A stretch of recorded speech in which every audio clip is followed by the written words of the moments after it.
महाराष्ट्र की जीत को जिस तरह से उन्होंने सुनिश्चित कराया है बीजेपी के लिए, जिस तरह से अगुवाई की है, उनके मैनेजमेंट को लेकर संजीव जी बड़ी चर्चा है कि देवेंद्र फडणवीस ने फ्रंट से लीड किया और जितनी बड़ी जीत बीजेपी को मिली है इससे पहले कभी जीत नहीं मिली थी। जाहिर सी बात है उनकी ताजपोशी होनी थी, लेकिन देवेंद्र फडणवीस ने अपना कद भी पार्टी के भीतर भी महाराष्ट्र में भी बहुत ऊंचा किया है। संजीव जी देखिए, देवेंद्र फडणवीस ने 2014 में जब से वो मुख्यमंत्री बने, 5 साल का जैसा उनका कार्यकाल रहा, काफ़ी शुचिता पूर्ण कार्यकाल रहा। काफ़ी महाराष्ट्र और मुंबई में एक बहुत स्वच्छ राजनीति करना मतलब करीब करीब असंभव जैसा है। वहाँ की जैसी परिस्थितियाँ हैं, वहाँ पे जैसे पैसे का, बिल्डर्स का एक तमाम किस्म की लॉबी सक्रिय है और माया नगरी है। महानगरी होने के साथ साथ उस सब के बीच में अपनी एक क्लीन इमेज बना के रखी पहले 5 साल। फिर अगले 5 साल जब मुख्यमंत्री पद उन बीजेपी को नहीं मिला, तब देवेंद्र फडणवीस ने स्वयं को एक अनुशासित और एक टीम प्लेयर की तरह स्थापित किया और शिवसेना एकनाथ शिंदे को तोड़ने, सरकार उद्धव ठाकरे की गिराने, उसमें भी उनकी भूमिका रही। तो एक बहुत ही सक्षम पॉलिटिकल मैनेजर, ऑपरेटर की तरह भी उन्होंने स्वयं को पेश किया। और उसके बाद इन चुनावों में, जैसे मेरे साथी पैनलिस्ट कह रहे थे अवधेश जी, कि एक बहुत ही फ्रंट से लीड किया। तो अब देवेंद्र फडणवीस जो है वो सिर्फ महाराष्ट्र के मुख्यमंत्री नहीं, देश में एकदम से उनकी एक ऊंची छलांग हुई है। वो हमेशा से एक अच्छी साफ सुथरी छवि, आरएसएस के नज़दीक आइडियोलॉजी से जुड़े हुए मजबूत नेता की तरह देखे गए, बट अब वो एकदम से प्रथम पंक्ति में आ गए हैं। तो जैसे ये कह रहे थे अवधेश भी कि योगी और देवेंद्र फडणवीस कहीं ना कहीं आगे के चेहरे बन सकते हैं पार्टी के।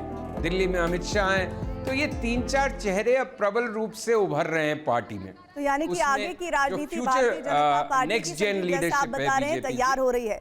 लेकिन कुछ पंक्तियां देवेंद्र फडणवीस की बीते वर्षों में बहुत पॉपुलर हुई, उनमें है कि मेरा पानी उतरता देख, मेरे किनारे पर घर मत बसा लेना, मैं समंदर हूं वापस लौट कर आऊंगा जरूर। अवधेश जी, ये लाइन देवेंद्र फडणवीस को अच्छी तरह से परिभाषित कर रही है, वो भी ऐसे वक्त में जब वो महाराष्ट्र की कमान तीसरी बार संभालने जा रहे हैं।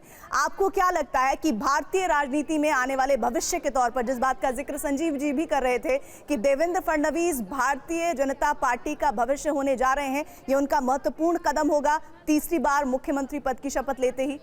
देखिए, पंक्तियां तो बहुत सारे लोग बोलते हैं। मुझे याद है जब देवेगौड़ा जी प्रधानमंत्री पद से लोकसभा में उनके विरुद्ध कांग्रेस ने जो है अविश्वास प्रस्ताव समर्थन वापस ले लिया था और वो चर्चा चल रही थी, तो उन्होंने भी ऐसे ही भाषण दिया था अंग्रेजी में और कहा था मैं वापस लौट कर आऊँगा। लेकिन मूल बात है कि जो कहता है उसको पूरा करने के लिए आपने किया क्या उसके बाद से। यद्यपि वो सरकार वो नहीं बना पाए, यद्यपि वो उनको जो है 3 दिन की सरकार उनकी गिर गई, लेकिन उसके बाद थोड़े दिन तक ठहराव रहा। लेकिन जिस ढंग से उन्होंने शरद पवार जी को सीधे चुनौती दी, कई अवसरों पर निकाला, कुछ उनके अंडरवर्ल्ड से कनेक्शन निकाले, सीधा फाइट किया, फिर उन्होंने उद्धव ठाकरे को चुनौती दी और फिर बताया कि मैं करके दिखाऊंगा, और फिर लास्ट में उन्होंने जो किया है, अब एकनाथ शिंदे ऐसे तो आए नहीं थे।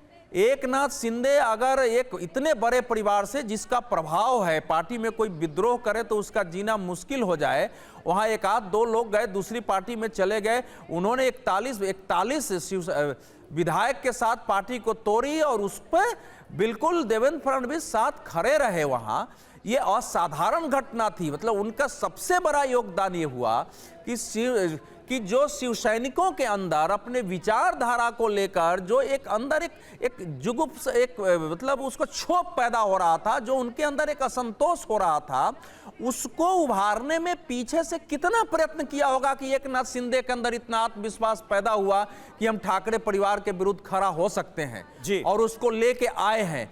और वहां से यहां तक एक संघर्ष किया है, कितने प्रेस कॉन्फ्रेंस किया है उन्होंने शरद पवार जी को लेकर के, और लगता था लोकसभा चुनाव में तो लगा कि सब कुछ सेटबैक जैसे हो गया है।